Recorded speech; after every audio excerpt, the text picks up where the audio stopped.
Oi pessoal, tudo bem com vocês? Espero que todos estejam bem, todos com saúde. Estou me recuperando ainda. Foi isso? Estou me recuperando ainda da gripe que eu peguei semana passada. Pelo menos agora eu já consigo falar um pouco melhor. E aí, em relação à lista de vocês, a entrega está prevista para hoje, tá? Tudo lá pelo Classroom. Se tiverem alguma dificuldade de fazer a postagem por lá, me avisem. Se forem precisar de mais tempo, né, se não conseguirem resolver todas as questões e precisarem de mais tempo também, me mandem mensagem que a gente conversa e chegam a um meio termo aí, tá certo? Então, a aula de hoje é já da nossa segunda unidade, tá? Então, com essa lista de exercícios, a gente finaliza essa parte de introdução, né, a questão de conjuntos e conjuntos numéricos. É mais uma revisão, né, de todos os conceitos relacionados a essa parte de conjuntos numéricos, porque é coisa bem mais básica, né? E aqui, propriamente, a gente começa a tratar das questões relacionadas ao tema principal, vamos colocar assim, dessa disciplina, que é justamente tratar a questão das funções, né? E aí a gente vai ver, né, diversos tipos de funções. Mas antes de tratar de algum tipo específico de funções, a gente vai ter uma aula. Eu coloquei como sendo uma aula de introdução às funções, né, mas a gente não vai tratar de função nessa aula. A gente vai tratar de relações, de representações de pares ordenados no plano cartesiano, e a gente vai tratar de outros temas, mas o plano de fundo, o foco final, né, disso tudo é a gente desenvolver um pensamento que a gente vai, no final, aproveitar para tratar de funções, né? Então eu vou fazer provavelmente 2 aulas, né, com esse intuito de deixar bem solidificado essas questões de mais elementares, né, mais básicas, mais iniciais, né, mais introdutórias, né, sobre o tema, antes de a gente tratar, por exemplo, de função afim, tá? Então, essa aula tem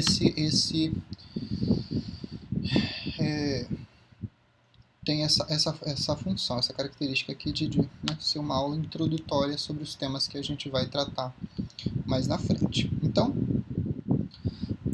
gente, eu estou gravando a aula, estou gravando. Então, o que a gente começa aqui? A gente vai começar aqui tratando dos chamados pares ordenados. É uma coisa bem importante, né? Quando se trata de funções, né? São os chamados pares ordenados, né? O par ordenado, como o próprio nome sugere, é um par de números, né? Uma sequência de números que assume uma característica específica de ser representado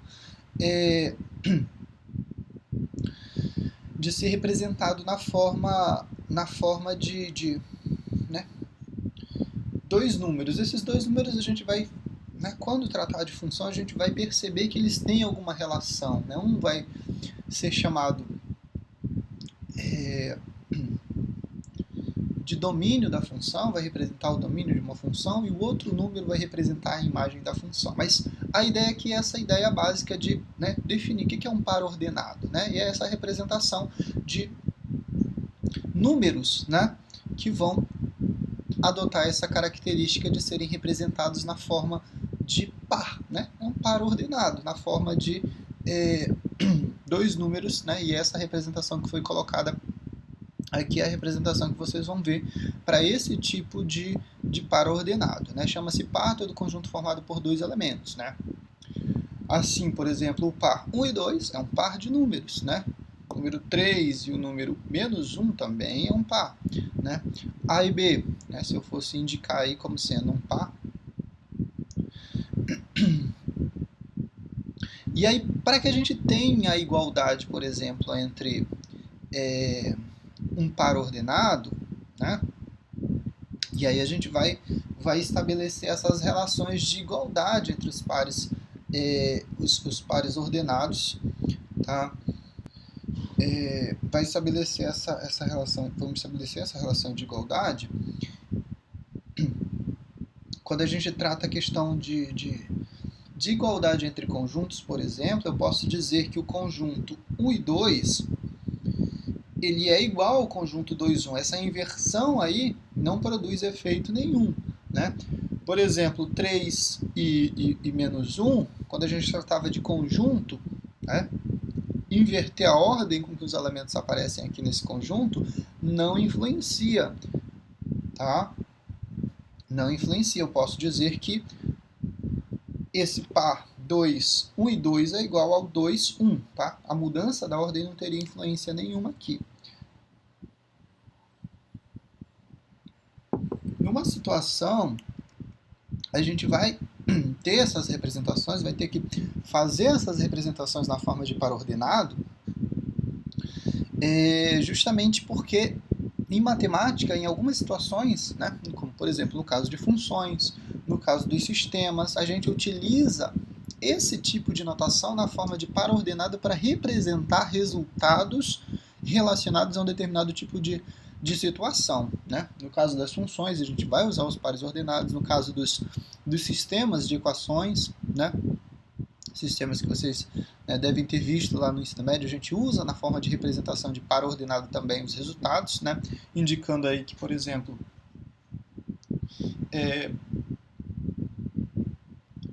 x e y, né, como as variáveis desse sistema são x e y, a forma de representação também do par ordenado vai obedecer esse critério, né, na forma de x e y.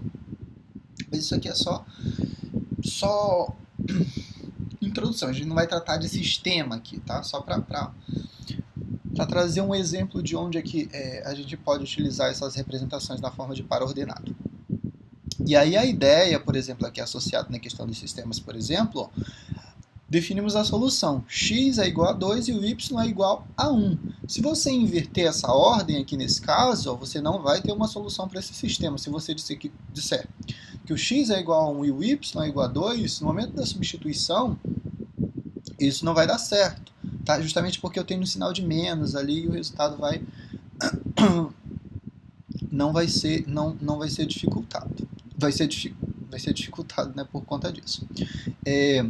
E aí, então, a gente tem a representação na forma do par ordenado. O par ordenado correto, né, para a questão desse sistema aí, é o par 2, 1, tá?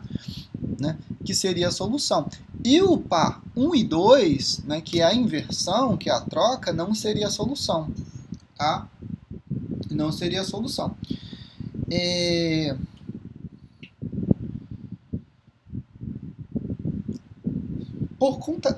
Justamente por conta dessa situação, o que a gente acabou de ver, né? Acabei de mostrar para vocês, quando a gente tratava de conjuntos, essa situação, né, de eu ter um conjunto com dois elementos, a ordem com que eu colocava esses elementos lá não trazia diferença, né? Eu poderia dizer que o conjunto A era igual ao conjunto B, desde que eles contivessem os mesmos elementos, não importando a ordem, né? Aqui eu tenho uma questão um pouquinho mais delicada, porque se eu inverto a ordem, né? Se eu inverto a ordem aqui, eu posso não ter a solução para o sistema, né? Na verdade, a ideia é bem antes, né? Eu defini dois números. Esses dois números, o número 1 e o número 2, né? A ordem com que eles vão aparecer aqui vai fazer diferença, porque se eu substituo, eu não posso usar o mesmo número para substituir o valor do x e o valor do y, né? Então eu vou escolher 1 para substituir no x e eu vou escolher o outro número para ser substituído no y, por exemplo, né? Se eu uso 1, no x eu não vou poder usar esse mesmo número para o y, obviamente, tá? E aí então a ideia é, o conjunto, né, tem dois elementos. O conjunto solução para esse sistema tem dois elementos. Quais são esses dois elementos? O número 1 e o número 2. A ordem com que eu vou colocar isso vai fazer diferença, porque o x ele tem que ser 2 e o y tem que ser 1, senão isso não faz sentido, né? Por exemplo, lá na primeira equação, e observa que se é um sistema de equações, a solução tem que ser igual para os dois, né? A substituição do valor de x tem que ser igual na primeira equação e igual na segunda equação, assim como a substituição do valor y e, né, na primeira e na segunda equação. Então vamos lá. Pegando aqui essa situação, né? X mais y é igual a 3 e x menos y é igual a 1. Né? Conjunto solução diz que o resultado é 2 e 1, né? Nessa ordem, na forma desse par. E aí, então, se a substituição eu faço lá o 2 mais 1, obviamente o resultado é 3, ok? E se eu faço a subtração, o resultado é 1 também, tá ok. Então, conjunto solução. Se eu faço o contrário, se eu faço a substituição 1 mais 2, no primeiro caso, ok, né? Tem o resultado 3. Mas no segundo, vai fazer diferente, vai produzir um resultado diferente porque o resultado é menos 1, né? E isso aqui é diferente de 1, então não é solução do meu sistema, ok? Então, por se tratar de uma situação em que a inversão, em que a ordem com que eu estava... e aqui ó, só para reforçar que aqui eu usei o par ordenado, né, é o mesmo, os mesmos elementos desse conjunto, só que a ordem com que eles foram usados foi essa. E aí, baseado nisso, é que se estabeleceu a questão, né, para os pares ordenados, em específico, se estabeleceu que o primeiro elemento vai corresponder, por exemplo, né, vai ter um peso de assumir a variável, né, a representação aí da variável x. E o segundo, né, seria associado à variável y, para a gente ter uma representação correta do resultado. Então, em termos de notação, os pares ordenados ficaram representados aí dessa forma. E observa que a representação agora, ela não se dá mais na forma de chaves, tá? E aqui eu vou usar para representar o par ordenado, né? E aí o par ordenado vai ser estabelecido com base nessa relação de o primeiro elemento corresponder sempre à variável x e o segundo elemento corresponder à variável y. E aí a representação agora é na forma de parênteses, tá? O par ordenado fica representado aí na forma de parênteses, não mais a notação de conjunto que foi utilizada lá quando a gente tratava nas aulas anteriores de notação de conjunto, ok? E aí, então, uma definição mais formal, né, para essa característica que a gente vem tratando, né, que é justamente da questão da igualdade, e aqui eu vou diferenciar a igualdade entre par ordenado e a igualdade entre dois conjuntos de dois números, por exemplo, né, um par, né, que representa um conjunto de duas unidades, por exemplo. A diferença vai ser que, para que eu tenha a igualdade, o elemento que ocupa a posição A, né, considerando dois conjuntos, né, dois pares ordenados. Vamos falar de par, né, não mais de conjunto. Para que eu se estabeleça a igualdade entre o par A e B, para que isso seja igual a um par ordenado C e D, por exemplo, eu tenho que ter a igualdade entre A e C, né? O elemento que ocupa a posição primeira no par ordenado tem que ser igual ao elemento que ocupa a primeira posição no outro par ordenado, e o elemento B tem que ser igual ao elemento D para que essa igualdade seja estabelecida, tá?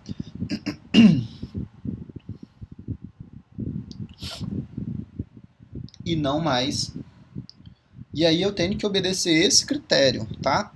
Tem que obedecer esse critério. Porque o que a gente via anteriormente né? Bastava que os elementos todos do conjunto, né, quando a gente tratava do conjunto A e do conjunto B, para que esse conjunto A fosse igual ao conjunto C, o que bastava? Bastava que todos os elementos aqui dentro fossem iguais aos elementos aqui dentro, não importando a ordem não importava nesse caso, né? Não importava a ordem. Aqui a ordem vai fazer diferença, porque a gente pode produzir um resultado que não satisfaça, por exemplo, um sistema de equações lineares. A gente pode produzir um par ordenado que, se eu permutar a ordem, já não vai ser solução para a minha função, tá? Então aqui faz diferença a ordem com que eu estabeleço esses pares, e vou dizer que um par ordenado é igual a outro par ordenado se o elemento A, que ocupa a primeira posição, for igual ao elemento que ocupa a primeira posição no outro par ordenado. Tá? E assim sucessivamente. Né? Para o B, né? B tem que ser igual ao elemento D. Né? Supondo aí que B e D ocupem a segunda posição no meu par ordenado. Ok? A representação no plano cartesiano desses pares ordenados, ela se dá... Primeiro, o que é esse plano cartesiano? O plano cartesiano nada mais é que uma interseção da reta dos números reais. Aqui eu estou traçando duas retas. Tá?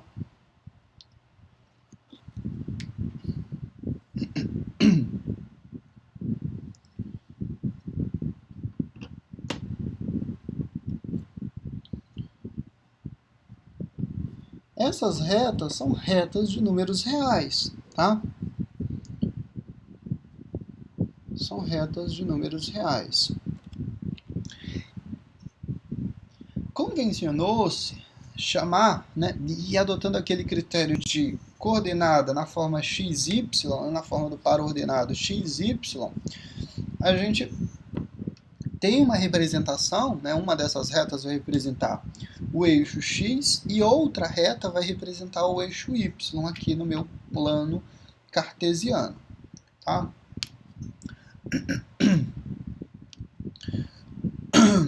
Se eu quero localizar um ponto, né, nessa reta, eu tenho que fazer as representações aqui,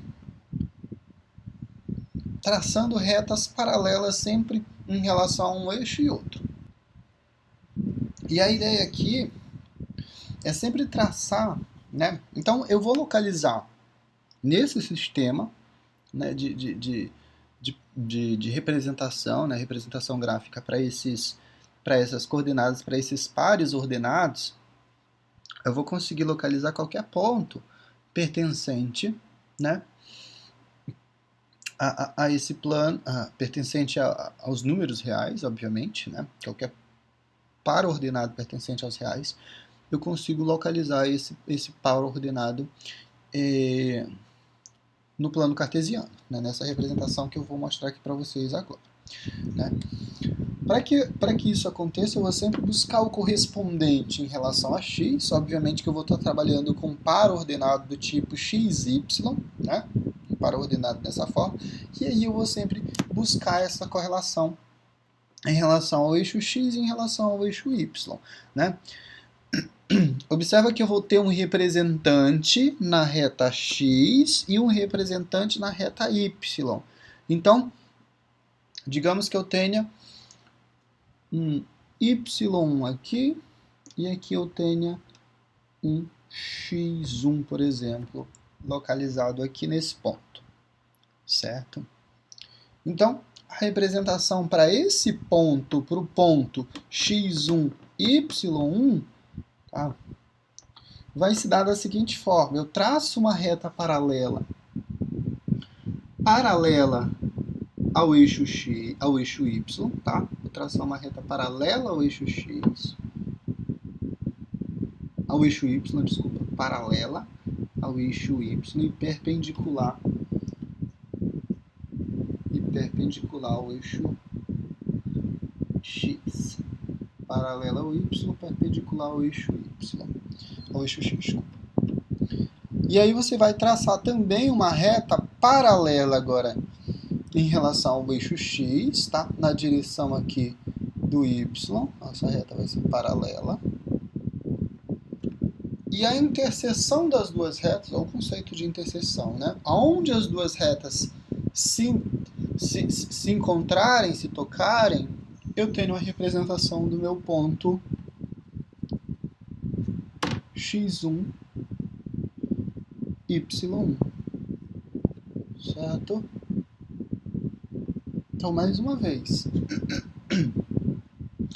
traço, né, no eixo x, vou traçar uma reta paralela ao eixo y, e em relação ao eixo y, traço uma reta paralela ao eixo x. E aonde essas duas retas fazem interseção é justamente nesse lugar em que eu tenho a representação do meu ponto, da minha coordenada, do meu par ordenado, né? Todos esses termos se referem a essa representação que a gente está tratando. Obviamente que o plano cartesiano ele tem 4 divisões aí, né? Que a gente chama de quadrantes, tá?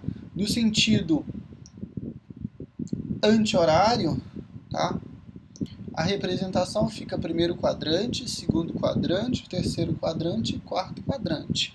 As representações aí, elas seguem o mesmo princípio da reta de números reais para os valores. Obviamente que aqui no centro, na interseção entre as duas retas x e y, eu tenho a origem do meu plano cartesiano, ou seja, eu tenho a coordenada 0, 0, né? 0 para x, 0 para y, é o início de tudo, né? É o meu marco zero, ok? Essa é, então, a origem do plano cartesiano. A partir desse ponto, para a direita, tudo é positivo em relação ao eixo x. Para a esquerda, tudo é negativo em relação ao eixo x. Em relação ao eixo y, acima, tudo é positivo. Abaixo, tudo é negativo. Então, eu vou ter essas características em relação aos quadrantes. Por exemplo, no primeiro quadrante, tanto o x quanto o y é positivo, certo? Olha os valores de x aqui, né? 0, 1, 2, 3, 4, 5, 6, tudo positivo. Para cá, y, as representações, né? 0, começou, né, no 0, aí 1, 2, 3, 4, tudo positivo. Então aqui, no primeiro quadrante, só ficam representados coordenadas do tipo 1 e 3, 2 e 1, 4 e 5, por exemplo, são valores positivos, tanto positivo para x quanto positivo para y, certo? Então, valores positivos sempre no primeiro quadrante. No segundo quadrante, observe o que acontece. O y, continua positivo, mas o x já é negativo. Então aqui, ó, eu vou ter as representações de valores negativos para x e positivos para y. Então, nesse caso, eu teria representações do tipo menos 1 e 2, menos 3 e 6, por exemplo, né? Aí, menos 4 e 0, certo? Menos 1 e 7, por exemplo. Então, valores de x sempre negativos e os valores de y sempre positivos. Tá? No terceiro quadrante, o que acontece? Aqui no terceiro, o x é negativo e o y é negativo. Então, aqui eu tenho valores negativos sempre. Então, no terceiro quadrante, eu vou representar dessa forma, x negativo e y. Não fica legal essa representação, porque o x pode assumir um sinal. Tá? Vou representar assim, com números mesmo. Menos...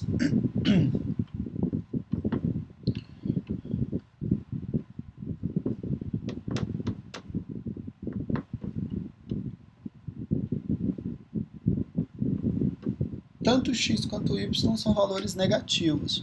No quarto quadrante, e o último, o que acontece? O x já assumiu o valor positivo agora, ó, né? Então a localização está no eixo x positivo. Só que o y é negativo, então aqui o x é positivo e o y é negativo. Coordenadas do tipo 2 e menos 5, menos 3, 1 e menos 5, 4 e menos 2, e assim sucessivamente, tá? Então, mais uma vez, essas representações se baseiam no valor de x, no valor de y, né? E a forma de localizar isso é... Acabou meu café. Sempre observando o valor de x, aí se localiza. Primeira coisa, verifica se o x é positivo ou negativo. É o primeiro passo. Olha para o x. Olha para o primeiro valor da tua coordenada, do teu par-ordenado, do teu ponto. Ele é positivo? Se for positivo, lado direito, né, do plano cartesiano. Ou seja, ele pode estar tanto no primeiro quadrante quanto no quarto quadrante. Quem vai definir se é primeiro ou quarto vai ser justamente o segundo valor do teu par ordenado, né? Se ele for positivo, aí você vai ter um par ordenado de tudo positivo. Tudo positivo está sempre no primeiro quadrante. Se for negativo, você vai ter um par ordenado com valor de x positivo e um y negativo. Isso está no quarto quadrante, tá? Ou seja, aqui embaixo. Se for ao contrário, se teu x estiver negativo, tu vai ter a localização desse ponto de cara, você já sabe que vai estar do lado esquerdo, né? Do lado esquerdo do plano cartesiano. E aí, olha para o sinal do y na sequência. Se o y for positivo, então vai estar no segundo quadrante. Se o y for negativo, vai estar aqui no quarto quadrante, né? Negativo, negativo, os dois valores aqui, tá? E aí observe que tem uma certa oposição, né? Aqui no primeiro quadrante tudo positivo, aqui no terceiro quadrante tudo negativo. No segundo e no quarto quadrante, um é positivo e o outro é negativo, né? E aí tem só a inversão. Aqui o x que é negativo e o y é positivo, e aqui aqui o x é positivo e o y que vai ser negativo, tá? Então, algumas definições que vocês precisam saber. O eixo x é chamado de eixo das abscissas, tá? O eixo x é chamado de eixo das abscissas e o eixo y é o eixo das ordenadas, tá? A localização disso a representação, né? A forma com que eu...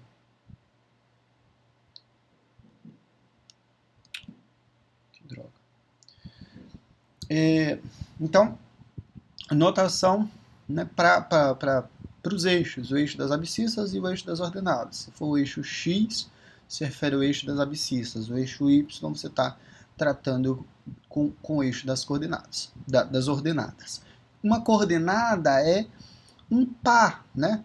Na forma como a gente definiu aqui anteriormente, né? Um par ordenado é formado, né, por uma representação de dois valores que estão associados a valores de x e a valores de y, e consequentemente eu consigo associar esses dois valores no plano cartesiano. Eu consigo localizar esses dois elementos, né, que vão corresponder à minha coordenada, vão corresponder ao meu ponto, vão corresponder ao meu par ordenado, né, e a mesma forma né, só muda a questão do nome, mas na prática tudo é a mesma coisa. Tá? Então essa coordenada, esse ponto, esse par ordenado vai ser representado no plano cartesiano e tá representado dessa forma. O que mais? O eixo das abscissas eu já falei. Ah não, eu falava de ordenada de P é o número... Tá. Pulei um pouquinho. Falei de eixo das abscissas e eixo das ordenadas, mas quando eu trato de ordenada e e abscissa em si, sem mencionar eixo, eu estou me referindo ao valor x, né? E aí eu estou representando isso na forma de xp e yp, né? Mas só notação, tá? Só notação para a gente colocar algumas definições aqui. Então, a ordenada se refere ao y e a abscissa, obviamente, vai representar o valor x, né, correspondente à tua coordenada.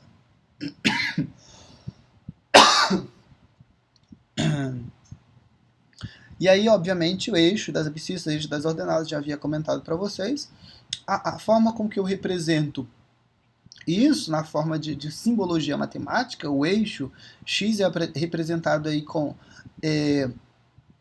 esse O maiúsculo, tá? OX ou OY, que indica a origem do plano cartesiano, e o eixo x, e a origem do plano cartesiano em relação ao eixo y.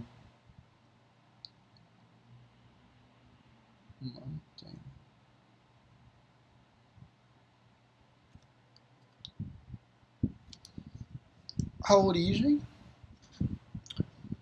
né, é o nosso ponto que vai ter coordenada 0, 0, né, 0 para x, 0 para y, pode ser representado também com esse O maiúsculo. E o plano cartesiano é indicado pelas retas x e y. Né? Aqui eu tenho só uma parte, tá, da representação dessas retas. Mas entendam que essa representação aí de plano cartesiano, você tem a interseção na origem, né, onde o x é igual a 0 o x é igual a 0 e o y é igual a 0, tem uma interseção, e aí a continuação dessas retas nos dois sentidos, tá? No caso do x, continua positivo para a direita, né? E aí vai infinitamente, e né, para a esquerda eu tenho os valores negativos em relação ao eixo x, desculpa, né, e também caminha para o infinito negativo. Acima, né, para cima, a representação seria para colocando assim na forma do plano, mas no sentido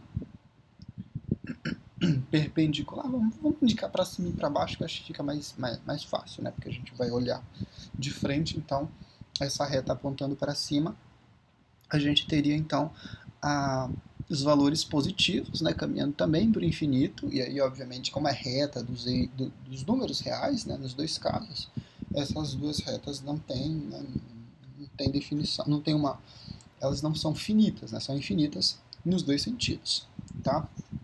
Então esse é o nosso plano cartesiano, ok? A representação disso, né? Algum exemplo aqui dessas representações, colocado aqui, por exemplo, os pontos, o ponto A, B, C, D. Eita, cara, tem bastante ponto. Então a representação para isso, para esses pontos, deixa eu só pegar os pontos aqui. Vou fazer uns 2 ou 3, e aí vocês, na sequência, façam a representação de outros pontos.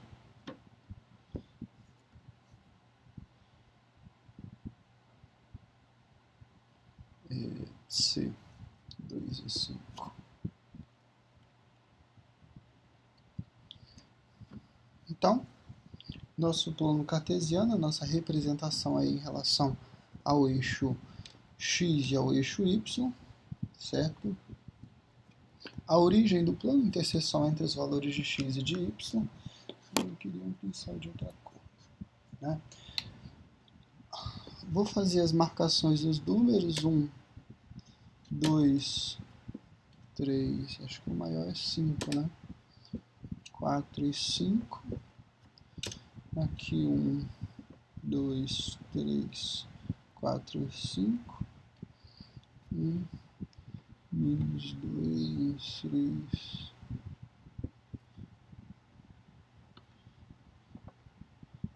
A ideia é que a gente tenha a mesma distância, mas acaba que... Então, o primeiro ponto é o ponto A, que tem coordenada 2 e 0, né?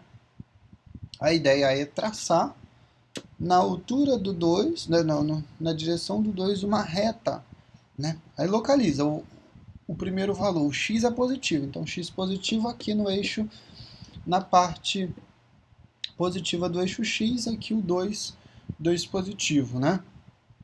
E aí a ideia é traçar em relação a esse 2 uma reta que seja paralela ao eixo x até a altura do valor do ponto que eu estou tratando, do valor do y que eu estou tratando. Só que aqui o valor é zero. Onde é que está o valor zero no eixo y? O valor zero está aqui, ó, né? Está representado aqui na origem do plano cartesiano.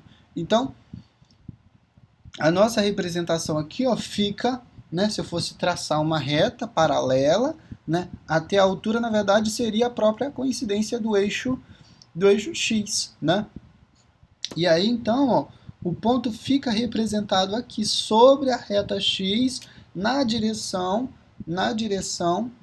do valor do y, tá? Do valor do x, que é igual a 2 nesse caso. A mesma coisa aqui, ó, no ponto B, então vou representar o ponto A aqui, tá? Esse é o ponto A, que tem essas coordenadas. No caso do B, a nossa representação começa com x igual a 0 e o y igual a menos 3. X igual a 0 aqui, né? E o y igual a menos 3 é aqui para baixo, né? Aqui eu tenho menos 1, eu tenho menos 2 e eu tenho menos 3. Então essa representação se dá justamente aqui, né? Vou indicar aqui o menos 3, tá? E esse seria o ponto B, certo? A ideia, então, é sempre traçar uma reta paralela, né? Então eu vou traçar a reta paralela, só que essa reta paralela, na direção do valor y, vai coincidir justamente com esse valor, né? Certo? Aqui sim é que a gente tem a representação completa, né? Sem estar sobre um eixo ou outro, tá? Então sempre você vai ter essa característica. Se o valor y for 0, a representação, o ponto vai estar sobre o eixo x apenas, tá? Vai estar sobre o eixo x. Né? Se eu tivesse, por exemplo, 5, 0. O para-ordenado 5, 0 está sobre o eixo x, porque o y é igual a 0. Ó. Então, seria esse ponto aqui, ó, representado aqui. Mas se for o contrário, se o x for o 0 e o y for igual a um valor qualquer, então a representação desse ponto vai estar sobre o eixo y agora, né? Justamente no valor de y que foi definido. Então aqui seria esse ponto. Tá? Aqui eu tenho uma coordenada em que os dois valores de x e de y, nenhum deles é nulo, né? E aí então a representação fica na direção do x igual a 2 e um 2 positivo, vou traçar um ponto, certo? Até alcançar o valor y que é positivo. Aí observa aqui, esse valor positivo vai indicar para onde é que eu vou caminhar, se vai ser para cima ou se vai ser para baixo. No caso, como é positivo, então eu vou para cá, para cima. Tá? Então eu vou traçar uma reta que seja paralela ao eixo y, e aí, na sequência, na altura desse 5, eu traço agora uma reta que vai ser paralela ao eixo x, né? Paralela ao eixo x. A interseção das duas coisas me dá o ponto C, né? Que foi definido aí com essas coordenadas 2 e 5. Né? Vamos pegar um outro exemplo, um valor de x negativo agora e um y positivo. A mesma situação. O x ele é negativo, né? Então eu já sei que eu vou localizar ele para esse lado da reta, né? Tá aqui, localizei o x. O y é positivo ou negativo? Se for positivo, vai para cima, se for negativo, é para baixo. Então, o y é positivo. Então, já sei que vai estar localizado aqui no segundo quadrante. Aí, basta eu fazer as interseções, né? Traço a reta até a altura do 2, e na sequência eu faço a mesma coisa aqui em relação ao eixo y, né? Interseção entre os dois pontos me dá a coordenada que eu quero, no caso, a coordenada menos 1 e 2, certo? Pegar um valor negativo, negativo, menos 2 e menos 3, por exemplo. X é negativo, valor de x negativo aqui, ó, menos 2 está bem aqui, ó, né? Na sequência, menos 2. E um y negativo também, já sei que ele vai estar aqui para baixo, né? Na direção, então, do 2, vou traçar uma reta paralela ao eixo x, ao eixo y, paralela ao eixo x, paralela ao eixo y, paralela, retas paralelas são retas que não se vão tocar, nunca vão nunca vou ter uma interseção entre elas, então são retas paralelas, e vai ser perpendicular, que forma um ângulo de 90 graus com a reta x, paralela a y e perpendicular a x, tá? E aí, na sequência, eu faço a mesma coisa, né? Vou traçar uma reta paralela ao eixo x agora, não mais paralela ao eixo y, sim paralela ao eixo x e perpendicular ao eixo y. E aí eu vou ter esse ponto, né? Essa representação do ponto menos 2 e menos 3. Ok, senhores? Então, sempre, primeiro passo, olha para o x, verifica o que está acontecendo no x. X é positivo, x é negativo. Se o x for positivo, do lado direito da reta, né? Da reta x. Se for negativo, do lado esquerdo da reta x. E aí o segundo ponto é analisar o valor do y, tá? Positivo, para cima, negativo, para baixo. E aí você define o quadrante em que esse ponto vai estar localizado, né? Tudo positivo está no primeiro quadrante. Um x negativo e um y positivo está no segundo quadrante. Tudo negativo está no terceiro quadrante. Um x positivo e um y negativo, quarto quadrante. Tá? Então você tem essas representações aí que você consegue fazer para qualquer par ordenado. Inclusive para fração, tá? Porque, como a gente já viu, fração é uma divisão, e essa divisão você consegue, né, definir na forma de número, né? Você consegue na forma de número, na forma de decimal, você consegue transformar qualquer fração na forma de um número decimal, desde que você faça a divisão entre os valores que foram colocados aí. E essa representação vem para a reta numérica também, porque o que essa reta representa? Essa reta representa a reta dos números reais. Lembra que eu falei para vocês que essa é a reta dos números reais? Entre o menos 1 e o menos 3, eu tenho uma infinidade de números que eu posso localizar aqui entre esses dois valores, né? Eu tenho o 2,1, né, vai estar aqui entre o 2 e 3. Eu tenho o 2,111, vai estar ali, né, um pouquinho mais para frente. Eu tenho o 2,101, por exemplo, vai estar entre o 2 e o 3. Então, observa que as possibilidades, né, de números aqui entre 1 e o 3 são infinitas também. Né, porque dependendo de onde eu coloco a vírgula e dependendo de quantos números eu coloco após a vírgula, né, eu vou ter um número diferente. Tá? Então, 2,9999 é muito próximo de 3, mas não é 3. Né? Que já é maior, né, esse 2,9999 é mais próximo de 3 do que o 2,9 só. Certo? Então, observa que tem essas relações aí, tá? Então, eu posso transformar fração, né, ter um número racional, vamos colocar as definições que a gente aprendeu lá, né? Essas representações de números racionais também podem ser localizadas no eixo x e no eixo y, desde que eu faça as divisões certinhas e, na sequência, eu localize esses valores na reta, certo? E aí tem exemplos aqui de valores tanto negativos para racionais quanto valores positivos. tá? Produto cartesiano agora. Se eu tenho, tá? Aqui a gente pegou 2 pontos só, né? E tava fazendo as devidas representações desses 2 pontos, no plano cartesiano, certo?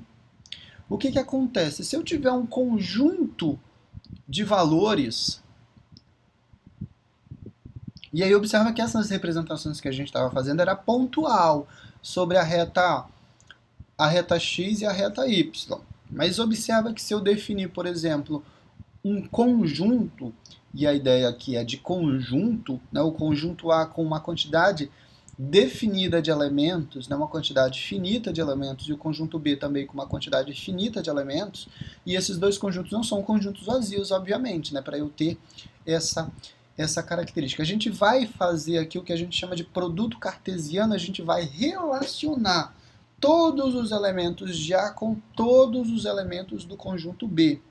A essa relação que a gente vai fazer, né, juntando par a par, pegando um elemento do conjunto A, relacionando esse um elemento relacionando um elemento do conjunto A com um elemento do conjunto B, depois fazendo esse mesmo primeiro elemento do conjunto A com outro elemento, com o segundo elemento de B, e na sequência fazendo isso, né, para esse elemento de A primeiro aqui, ainda estou tratando, observe que eu ainda estou tratando de um único elemento de A, né? Vou fazer a relação dele agora com o terceiro elemento do conjunto B, né? Se o conjunto B tiver mais elementos, um quarto elemento, por exemplo, ainda farei a relação do primeiro elemento de A com o quarto elemento do conjunto B. Quando esgotar todas as possibilidades de relação desse primeiro elemento de A com todos do conjunto B, eu parto para o segundo elemento do conjunto A e vou fazer de novo todas as relações. Para tudo isso, quando eu finalizar, relacionei todos os elementos de A com todos os elementos do conjunto B. Para tudo isso, né, todas essas relações, a gente define o que é chamado de produto cartesiano entre A e B. A representação disso, a notação matemática para isso, fica com símbolo, né, como de A cartesiano B. Né? Essa anotação indica, né, esse valor indica o produto cartesiano de A com o produto cartesiano de B. Em termos simples, o que está acontecendo? Se o conjunto A é formado por A1 e A2, por exemplo, e o meu conjunto B é formado pelos elementos B1, B2 e B3, o produto cartesiano entre eles vai ser o conjunto de todas as relações que eu vou fazer. De A com B1, o A1 com B2, o A1 com B3. Na sequência, esgotou todas as possibilidades para A, eu vou fazer a mesma relação com A2. A2 com B1, A2 com B2 e A2 com o B3. Correto? E aí eu vou criar todos os pares ordenados possíveis para essa relação. Né? O A1 com B2, o A1 agora com B3, na sequência eu tenho o A2 com B1, eu tenho o A2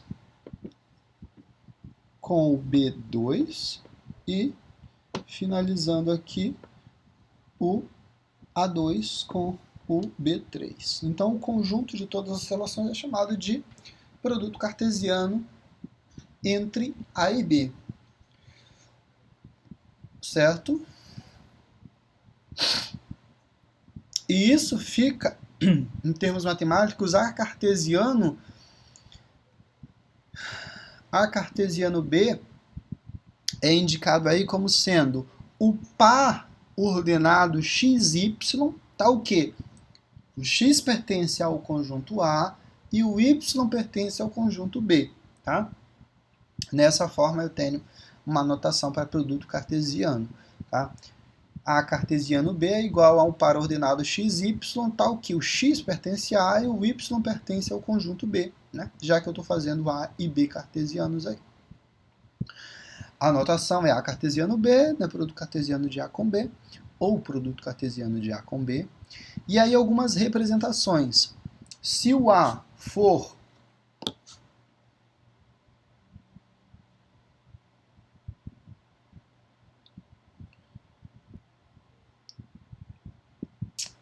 Então, algumas definições, voltando aqui, né? Se o conjunto A, né, for um conjunto não vazio e o conjunto B, né, for o conjunto vazio, né, estiver fazendo produto cartesiano entre A e o conjunto vazio de modo direto, né, o resultado do produto cartesiano vai ser o conjunto vazio, tá? Justamente porque eu não vou ter elementos, né, para fazer isso, né, no conjunto B. Com o conjunto B, né, não tem elementos, então a interseção vai ser o conjunto vazio. Da mesma forma, se o A for vazio e o B, né, tiver elementos, da mesma forma eu não tenho como fazer essas relações, e aí eu não tenho, então, observa que o produto cartesiano, né, o resultado desse produto cartesiano é a formação de par ordenado. Então, se eu não tenho um elemento, ou se está faltando um elemento, eu não vou ter um par ordenado, eu vou ter um único elemento. Isso não é um par ordenado. Se não é um par ordenado, eu não consigo, então, definir o produto cartesiano. E, obviamente, o produto cartesiano entre o conjunto vazio e o conjunto vazio é o conjunto vazio, tá? Então, só algumas definições em relação a isso. E aí, então, em termos de mais práticos, um exemplo, né? Um exemplo dessas relações de produto cartesiano entre esses elementos. Observa que aqui a gente já saiu, né, da questão da definição dos pares ordenados e avançou um pouquinho mais para tratar de produto cartesiano, tá? Mas a ideia, o plano de fundo aqui ainda era o par ordenado, só que a gente está juntando todas as informações. Observa que a gente está relacionando todos os elementos do conjunto A com todos os elementos do conjunto B na forma de par ordenado. Então, essa relação que a gente está definindo de produto cartesiano. O produto cartesiano é o conjunto de tudo que eu consigo formar baseado nessas relações. Tá? Aí aqui a gente tem, por exemplo, o conjunto A formado pelos elementos 1, 2 e 3. E o nosso conjunto B é formado por dois elementos apenas, que é o elemento 1 e 2. Produto cartesiano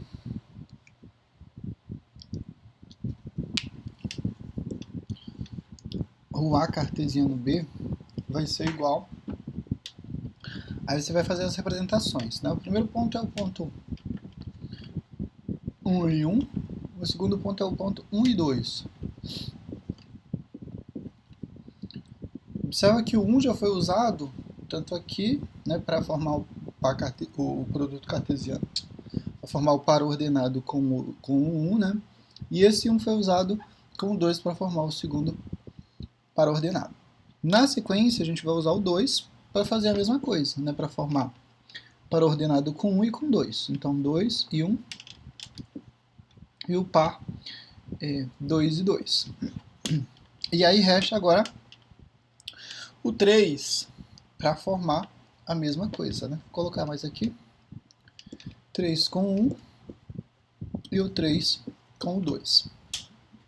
Desse modo eu consigo definir, então, o produto cartesiano entre A e B, o A cartesiano B, tá? Que é todo esse conjunto de pontos, todo esse conjunto de pares ordenados que foram criados aqui para nessa sequência, certo? E as representações disso? Ah, sim, aí tem a outra possibilidade, que é fazer o B cartesiano A. Observa que muda.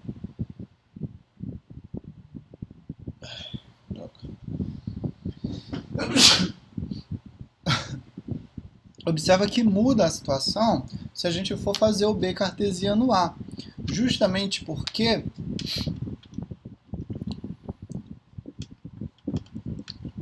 o que vai acontecer? O B vai assumir agora,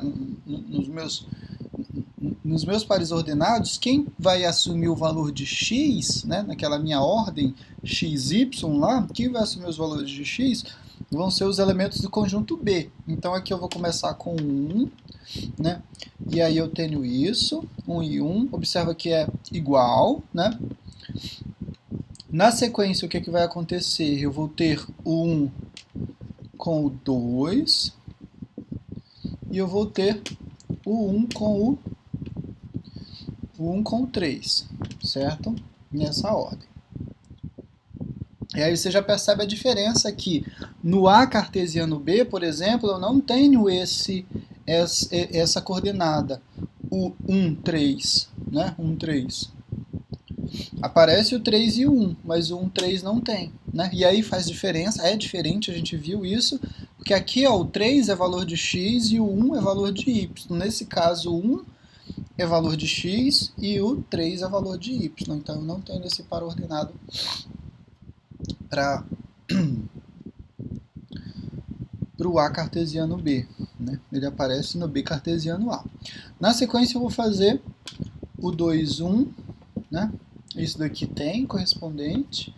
Eu vou fazer o 2, 2, que também tem correspondente. E aí o último, que é o 2, 3, que não tem um correspondente lá no A cartesiano B, certo? Então observa aqui, dependendo da ordem com que eu defino os elementos aqui, os conjuntos, né, vai ter diferença nos produtos cartesianos que eu vou gerar, né? Observa que o 3 e 1 e o 2 e o 3, ó, eles não aparecem aqui, né?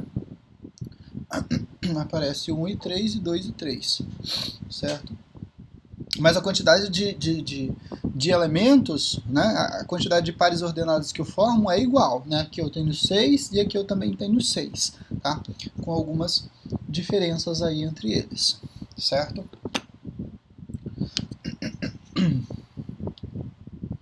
As representações disso, né,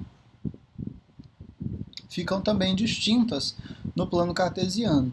Observa que o A cartesiano B, né, vai gerar, por exemplo, o primeiro ponto, aí todos os valores de x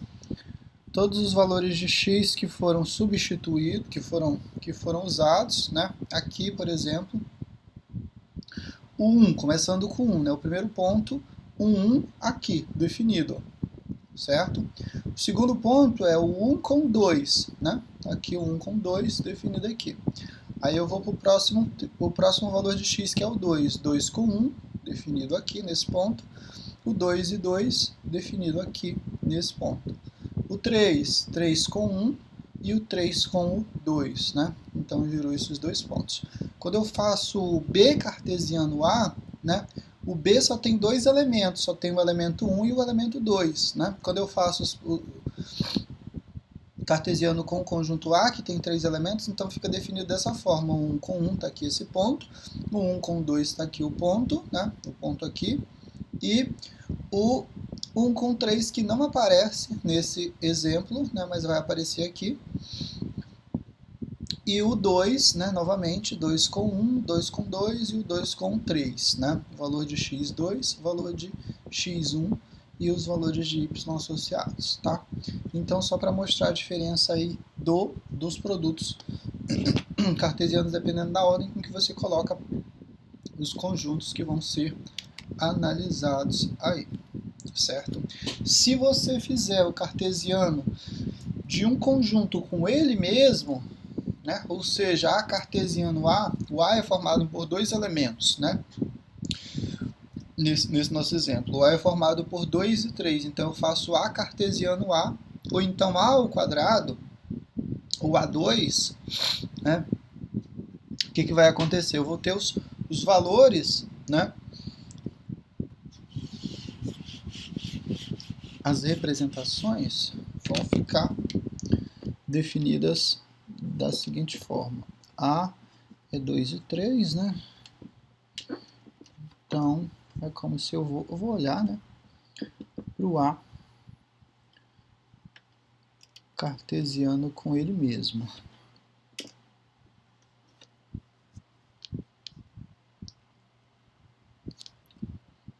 Observa que aqui a ordem vai ser única, né?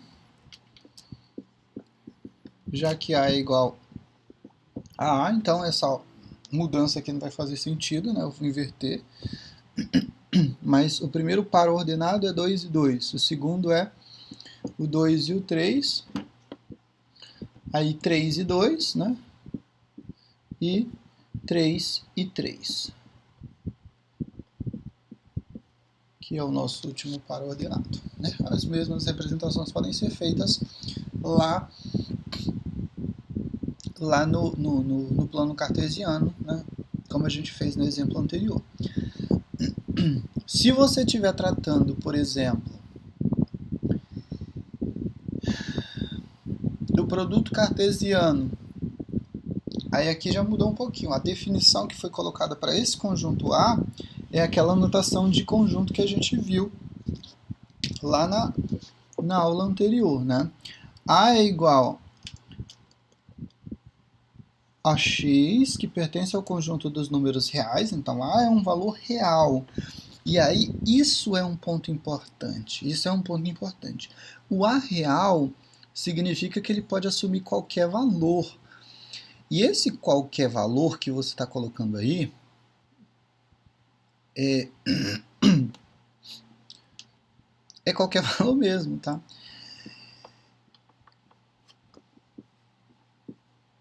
E o menor que 3. Aí já vem para o nosso segundo ponto que a gente tratou, né? Segundo não. Bom, a gente tratou na aula passada também da questão dos intervalos, né? E aqui observa que o que foi dado. A e o B é um conjunto só formado por um elemento definido, B é igual a 2. Aí olha a diferença, por exemplo, no que está colocado aqui. A representação disso, o A cartesiano B, vai ser o quê? A representação disso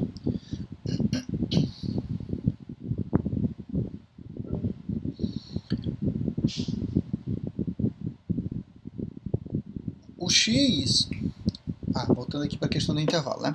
O teu x pertence ao conjunto dos números reais. Observa que o A é um conjunto. O A é um conjunto, né? Essa notação de conjunto a gente viu na aula anterior. Né? X pertence ao conjunto dos números reais. Então, estou dizendo que A é formado por números, A é formado por valores de X, por elementos X, e esses elementos eles pertencem ao conjunto dos números reais. Só que obedece uma regrinha específica. Esses valores de X eles vão estar nesse intervalo aqui, ó. 1 é menor ou igual a X, ou seja... esqueci o sinal aqui, né? 1 menor ou igual a x. O que isso significa? Que esse valor de x ele vai assumir valores até, e eu vou incluir o 1, né? Até 1 e eu vou incluir. Menor que isso não pode para esse conjunto. Menor que isso não pode, né? Porque a regra para esse conjunto é que x assuma essa característica. 1 menor ou igual a x, que é menor ou igual a 3. Então, naquela nossa notação de intervalo, eu estou trabalhando com todos os valores pertencentes e a bolinha fechada aqui para 1, porque eu estou incluindo menor ou igual a 1, né? O x pode assumir o valor 1, né? Até, aí tem o 2 e tem o 3, né? Bolinha aberta aqui para o 3 porque eu deixei de fora. O x tem que ser menor que 3. Ora, um x menor que 3 é qualquer x igual a 2,99999. Mas não pode assumir o 3. tá? Então, todos esses valores aqui, ó, pertencem ao meu intervalo, certo? Pertencem ao meu intervalo. Aí vem a questão. Quando a gente tratava de valores pontuais, né, fazendo o A cartesiano B com valores pontuais, com valores que foram definidos, né, o A é igual a 1, 2 e 3, por exemplo, e o B já assume o valor 2 e 4, por exemplo, o que, que acontecia? A gente tinha valores pontuais e você ia lá no plano cartesiano e localizava aquele pontinho, né, que foi definido, certo? Só que aqui, ó, a gente está tratando de uma infinidade de números. Entre 1 e 3 eu tenho uma quantidade infinita de números. Ou seja, o valor de x pode ser qualquer um deles. E aí como é que eu defino? Como é que eu vou pontuar esse monte de coisa? Né? Como é que eu vou definir graficamente esse monte de coisa aí que eu não consigo enumerar, né? Uma infinidade de números. Eu vou fazer justamente uma reta, né? E essa reta vai representar todo esse intervalo, tá? Todo esse intervalo. E aí observa que o A é cartesiano com B, então eu estou pegando todos os elementos entre 1 e 3, e eu incluo 1 nessa história, nessa conversa, cartesiano com B, certo? O B é 2, só tem um único elemento, o B. B é 2 e é pontual. Então, quando eu fizer B cartesiano A cartesiano B, eu vou incluir todos esses valores do intervalo, certo? E vai ficar definido o quê? Vai ficar definido a reta, né? Em 1, aqui o 2 e aqui o 3, né?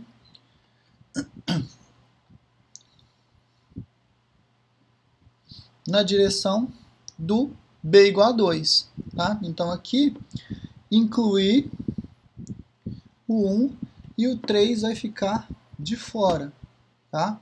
Então essa reta representa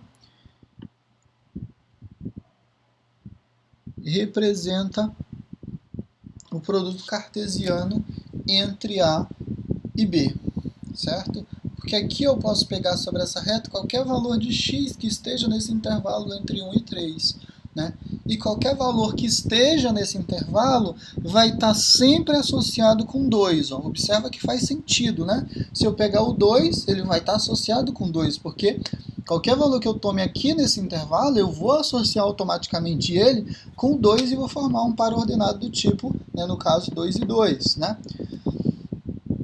Certo? Eu posso pegar o 1,35 e eu tenho que associar ele com o 2. Ok? Tá aqui nesse intervalo. Eu posso pegar o 2,9 e eu vou associar ele com 2. Tá nesse intervalo. Então sempre a associação vai ser com o elemento 2 e sempre vai estar definida aqui nessa reta que vai ser paralela ao eixo x. Ok? E aí aqui é uma bolinha fechada para indicar que eu estou incluindo o 1 aqui nessa representação. O que mais que a gente tem aqui? Esse foi o nosso exemplo, né? Assim, a representação do produto cartesiano é justamente essa, né? Eu vou ter o par x2, que vai pertencer ao conjunto dos reais, obviamente, tal que esse x vai pertencer ao conjunto A, certo? Essa é a nossa anotação aí para a representação desse valor. Na verdade não tem um conjunto dos reais, é só a forma tal que x pertence a. Assim, tá? Não tinha pertence aos reais, tá? Tanto o par ordenado, mas esse par ordenado ele vai pertencer ao que a gente chama de R2. E aí então a gente tem essa representação gráfica para esse intervalo. Observa que é impossível a gente numerar todo esse conjunto de dados, porque eu tenho um intervalo, e como eu falei para vocês, o x pode assumir qualquer valor dentro desse intervalo, inclusive valor decimal, né? E aí, consequentemente, isso traz uma possibilidade infinita de números que eu posso representar na forma desse intervalo. Embora o x nunca varie, né, tenha sempre esse resultado igual a 2. O x não, o y, desculpa. Se eu quiser, por exemplo, representar agora tanto A quanto B na forma de intervalo, observa o que vai acontecer. Tanto A quanto B foram colocados na forma de intervalo. E aí, por exemplo, o A, x pertencente aos reais, tal que x é menor, tal que 1 é menor ou igual a 3, que é menor... De novo. A é igual a x pertencente aos reais, tal que 1 é menor ou igual a x, que é menor ou igual a 3. Certo? Esse é o nosso primeiro intervalo. A mesma coisa do caso anterior. Mesma coisa não. A única diferença é o menor ou igual lá para 3. Estou incluindo também o 3. Aí o conjunto B já vai incluir o quê? O conjunto B já vai incluir até o 5, né? É a mesma representação, basicamente, com a diferença que eu vou ter valor de x um pouquinho maior. Vou estender o intervalo um pouquinho mais lá para o 5. O produto cartesiano vai gerar aqui, sim, o R2, né?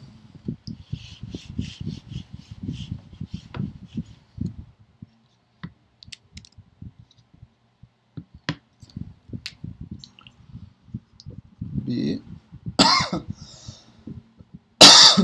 X pertence ao conjunto dos reais, tal que 1 é menor ou igual a x, que é menor ou igual a 5.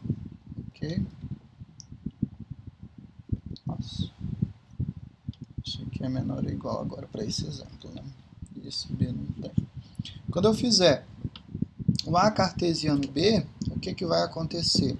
Eu vou gerar pares do tipo x, y, né, pares ordenados, e esses pares eles vão pertencer ao chamado R2, ao R quadrado.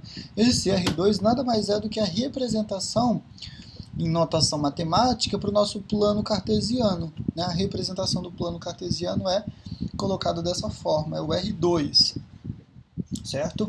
Ou a interseção das duas retas, da reta x com a reta y, né?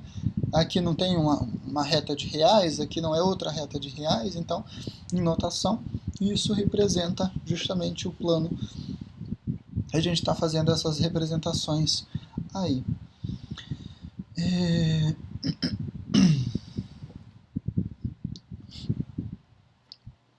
Eu estou gravando isso?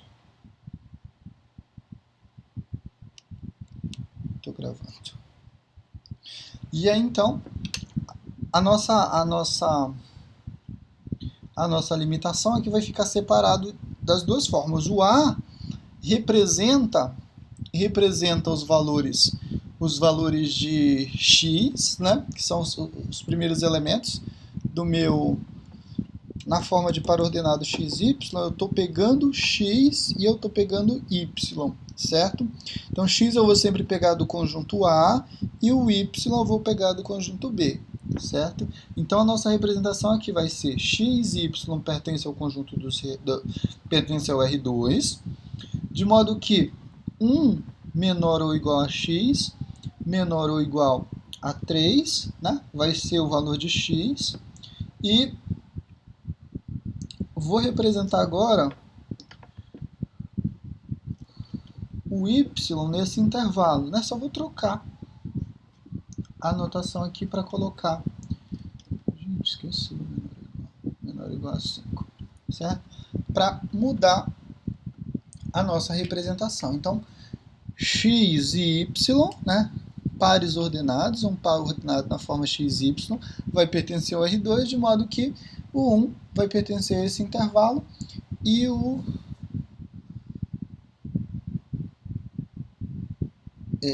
x vai pertencer a esse intervalo, desculpa, 1 e 3, e o y vai pertencer a esse intervalo 1 e 5. Então essa é a nossa representação gráfica. Gráfica não, representação em notação matemática para essa situação. O cartesiano, ao contrário, né, o B cartesiano A vai ser o quê? Vai ser também para ordenado do tipo x e y, de modo que, eu vou ter a mesma coisa, né, pertencente ao R2, tá ok? Agora só tem a diferença, porque eu estou pegando para o conjunto B, eu estou pegando quem? Eu estou pegando os elementos que pertencem, os elementos do conjunto B vão ser os valores de x agora. Então, o meu x vai estar definido, e observa que B varia do intervalo de 1 até 5, então, de 1 menor ou igual a x, que é menor ou igual a 5, e o A vai definir os elementos agora de y, né? Que é a variação do conjunto A é até 3, certo? Então, só atentem para esse detalhe. A representação gráfica, né, para isso, para todos esses pontos, observa que fica interessante. Eu crio uma figura geométrica aqui, eu crio um retângulo, né, para representar tanto o A cartesiano B quanto o B cartesiano A. Isso porque eu estou trabalhando com intervalo de valores, né? Se eu estou trabalhando com intervalo de valores, o que acontece? Vou pegar aqui. O meu B é 1 e vai até... Não, B... Pegando esse primeiro, né? E vai até 3. Vou pegar essa representação aqui. E o B vai de 1... um pouquinho maior, até 5, né? 2, 3, 4 e 5. O que acontece? Quando eu for fazer as interseções, quando eu for fazer os pontos, né? Significa que eu posso pegar qualquer valor pertencente a esses dois intervalos, né? Então, vou pegar, por exemplo, o ponto 1 e 1 e 5. 1 e 5 está bem aqui, ó, né? Está bem aqui, esse é um ponto, né? Vou pegar o ponto 1 e 1, esse ponto está bem aqui. O ponto 3 e 1, aqui. Vou pegar o ponto 3 e 5, está bem aqui. Só pegando aqui nas bordas, né? Só que eu posso ter pontos aqui, ó, né? Pegar um ponto aqui. Esse ponto aqui, ele vai ter um correspondente de x e vai ter um correspondente em y. Observa que os valores que eu estou tomando para y são todos esses aqui, ó, desse intervalo aqui, ó. Qualquer valor que eu tome aqui vai ter sempre um associado aqui embaixo, que é o valor do x, também que pertence a esse intervalo. Então, por isso que a representação fica na forma do retângulo preenchido, porque aqui, ó, eu tenho infinitos pontos que eu posso tomar aqui pertencentes a esse intervalo, né? Quando trata de intervalo, significa que eu posso pegar qualquer valor daquele intervalo. Qualquer valor daquele intervalo significa pegar o 1,1, por exemplo, que vai estar associado com o valor de x aqui. Então, por isso que essa representação fica essa figura fechada, né?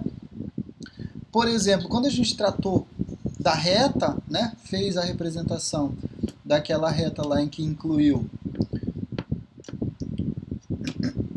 né, o 1 e o 3 bolinha fechada, e tinha essa representação aqui para todos os elementos, observa que eu tinha fixado um valor de y. O valor de y era 2, não alterava.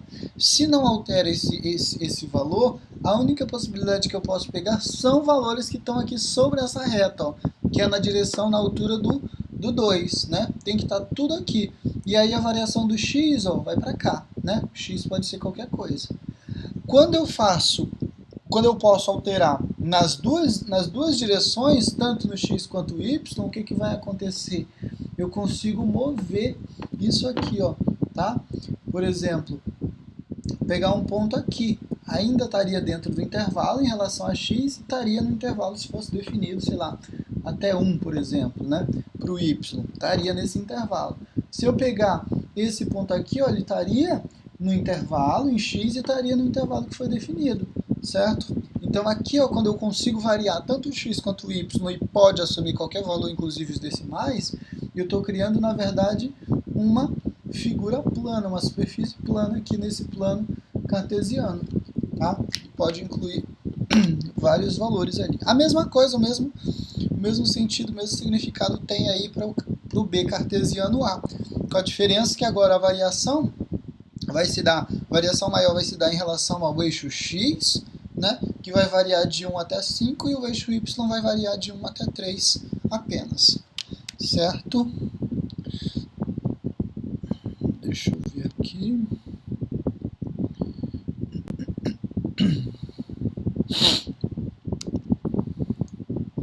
O que mais que a gente tem nesse exemplo?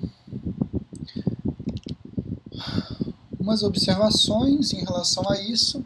Se A e B são diferentes, então o A, e é justamente isso que a gente mostrou, né, nos exemplos anteriores aí. Se A e o B são diferentes, o que acontece? Quando eu fizer A cartesiano B, eu vou ter um resultado diferente se eu fizer B cartesiano A. E a gente viu aqui com exemplos que é realmente diferente, né? Se A e B são conjuntos finitos com M e N elementos, respectivamente, então A cartesiano B é o conjunto finito com M vezes N elementos. Então basta que eu multiplique a quantidade de elementos. A quantidade, não são os elementos, tá? Por exemplo, o conjunto A tem 3 elementos, o conjunto B tem 5 elementos. Se eu fizer a multiplicação de 3 vezes 5, eu vou ter o resultado 15, então significa que eu vou ter 15 pares ordenados que eu consigo formar quando eu fizer a cartesiano B, e quando eu fizer B cartesiano A também eu vou ter 15 elementos, tá? Essa ordem aí não vai influenciar na quantidade de pares ordenados, e sim quais são esses pares ordenados, tá? Apenas isso. Não quais, não na quantidade, apenas em quais são os pares ordenados. O que mais? O terceiro aqui é que A ou B infinitos. O produto cartesiano também é um conjunto infinito. E aqui, por exemplo, se eu estiver tratando no caso de intervalos, né, olhem para o intervalo como sendo algo infinito, né, porque eu posso pegar qualquer valor ali naquele ponto. Então a quantidade de conjuntos que eu consigo formar vai ser infinito. Mesmo para infinito só de um lado, por exemplo. Se o A for infinito, se eu estiver trabalhando com um intervalo em A e B for um valor fixo, tem um elemento fixo, um 2, por exemplo, como é o caso do exemplo que a gente tratou aqui, com A na forma de intervalo e o B na forma de um valor específico, a gente criou uma reta, né? Por uma reta eu tenho infinitos pontos, eu consigo traçar infinitos pontos por essa reta. Isso é uma teoria malada da geometria que a gente trata. E aí ainda mais em uma superfície, né? Se tanto o A quanto o B forem infinitos, né? A quantidade, se eu estiver tratando aí do A e B como um intervalo, a quantidade de elementos aí que eu vou ter, né? Eu vou gerar uma superfície e eu consigo nessa superfície traçar uma quantidade infinita de pontos, tá? De pontos.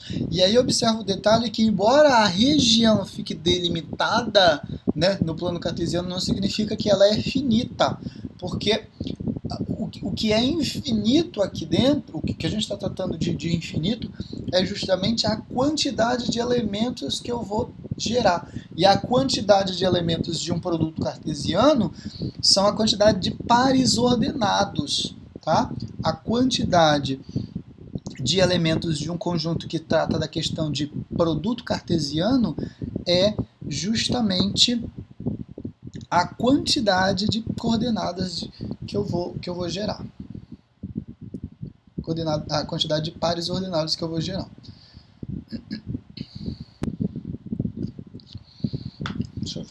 tem mais aqui? A gente vai trazer uns exercícios para vocês verificarem, né? Para representar graficamente os produtos cartesianos ali.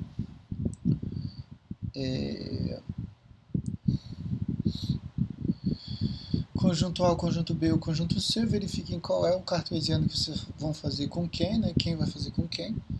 E aí observa que como você está trabalhando com valores, né? Valores definidos, você não está trabalhando com intervalo, então a representação ali é na forma de ponto, né? Você vai definir a coordenada e vai localizar no plano cartesiano aquela coordenada específica. No segundo exemplo, observa que você já está tratando de ponto. Está tratando de intervalo. Você tem um intervalo 1 menor ou igual a x, que é menor ou igual a 3. O B é o intervalo de menos 2 menor ou igual a x, que é menor ou igual a 2. E o C, o intervalo é de menos 4 menor, e aí o detalhe menor, não tem igualdade. Significa que esse 4 ficou de fora, né? Só inclui o que for maior que 4.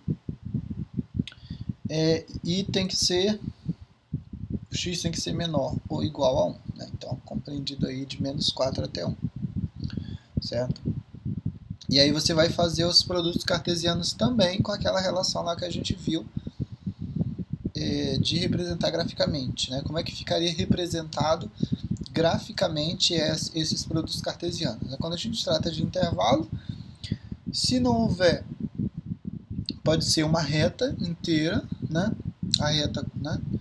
Definida no intervalo, ou pode ser uma figura geométrica aí, né? Porque eu vou ter uma área toda aí em que eu vou ter a representação desses pontos, tá? Então só tem que atentar para esse detalhe. No primeiro caso de intervalo, eu vou definir uma área, né, no plano cartesiano, e no primeiro exercício aí que vocês vão ter que fazer essas representações, tu vai ter pontos, né? Tu vai ter valores aí representados no plano cartesiano na forma de ponto, né?